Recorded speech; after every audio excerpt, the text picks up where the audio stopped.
అందరికి hi welcome to uncle kitchen zone 2024. నేను మీ అంజద్. ఈరోజు అయితే మీ ముందుకు మంచి రెసిపీ తెచ్చేసాను. అదే మన చికెన్ పకోడా.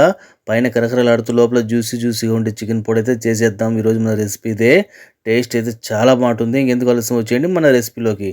ఇప్పుడు ఏం చేద్దామంటే ఒక కిలో చికెన్ తీసుకోవాలి. చిన్న చిన్న ముక్కలుగా కట్ చేసుకుని ఒకటికి 3 సార్లు బాగా కడుక్కొని మనం ఒక బేసన్లో వేసుకుందాము. అందులోకి 3 చెంచాల కార్న్ఫ్లవరు, 2 చెంచాల కారం, రుచి తగ్గ ఉప్పు. ఈ స్పూన్ చూపించాను కదా, ఈ స్పూన్తో 3 చెంచాల కార్న్ఫ్లవర్ పౌడర్ అయితే వేసుకోవాలి, అంటే మొక్కజొన్న పిండి.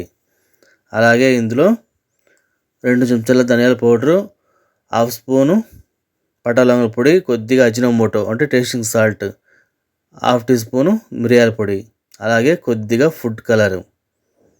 అలాగే ఇందులో 2 చెంచాల అల్లం తెల్లగడ్డ పేస్ట్ అయితే వేసుకుందాము.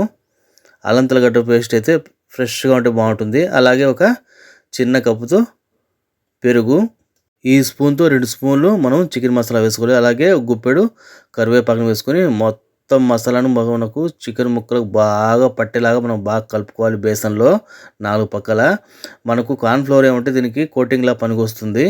అలాగే పెరుగు అనేది మనకు చికెన్ ముక్క అనేది బాగా మెత్తగా ఉంటుంది, లోపల జ్యూసీగా, పైన కరకరలాడుతున్నా లోపల కొంచెం మెత్తగా బాగుంటుంది. అలాగే మనకు టేస్ట్ కూడా బాగుంటుంది. మనం వేసిన మసాలాలని బాగా పడతాయి. ఒక గంట సేపు అయితే మూసి పెట్టేస్తాము. గంట తర్వాత చూసారు కదా, మనం వేసిన మసాలాలని చికెన్లో బాగా ఊరింటాయి. ఇంకొకసారి మనము బాగా కిందికి పైకి మసాలాలో చికెన్ని బాగా కలుపుకోవాలి. ఎందుకంటే మనకి ఎక్కడ మసాలా అనేది ఒంటలుగా లేకుండా చికెన్ మొత్తం బాగా పట్టేలాగా కలుపుకోవాలి. స్టవ్ మీద కడాయి పెట్టేసి ఆ కడాయిలో డీప్ ఫ్రైకి సరిపోయేంత నూనె అయితే వేసుకుందాము. ఫస్ట్ మనం హైలో పెట్టుకొని ఒక 2 నిమిషాలు మళ్ళీ మీడియం ఫ్లేమ్లో పెట్టుకోవాలి స్టవ్ని. నూనె వేడెక్కిన తర్వాత మనము పీసెస్ని ఒకటిగా ఈ విధంగా కడాయిలో 4 పక్కలు అయితే వేసుకోవాలి. ఈ విధంగా మెల్లిగా వేసుకోవాలి. మనకు నూనె అనేది వేలకు తగలకుండా చూసుకోవాలి. వేసుకున్న తర్వాత మనకు మంచి కలర్ వచ్చేంత వరకు ఒక 5 నుంచి 7 నిమిషాలు అయితే మనం స్టవ్ని మీడియం ఫ్లేమ్ పెట్టుకొని ఫ్రై చేసుకోవాలి. ఎందుకంటే పచ్చి మాంసం కదా, ఇది మనకు ఫ్రై అవ్వాలి కాబట్టి ఈ విధంగా స్టవ్ని మీడియం ఫ్లేమ్లో పెట్టేసి కలుపుకుంటూ ఫ్రై చేసుకుంటే మన చికెన్ పకోడా అనేది బ్రహ్మాండంగా వస్తుంది. పైన కరకరలాడుతూ లోపల మెత్తగా ఉంటుంది. ఇప్పుడు చూసారు కదా, ఈ విధంగా మనకు ఒక 5 నుంచి 6 నిమిషాలు ఫ్రై అయిన తర్వాత మనం ఒక ప్లేట్ అయితే తీసుకునేద్దాము.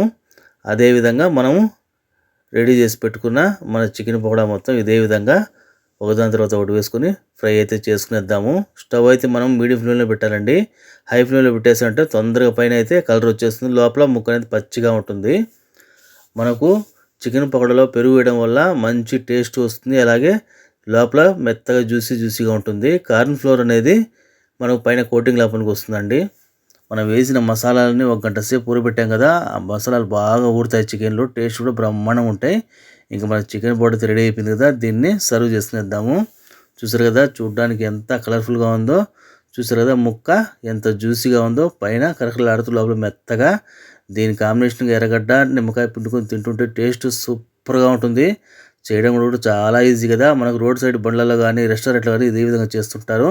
మీకు నచ్చితే లైక్ చేయండి, సబ్స్క్రైబ్ చేయండి, సపోర్ట్ చేయండి. Thank you friends watching me.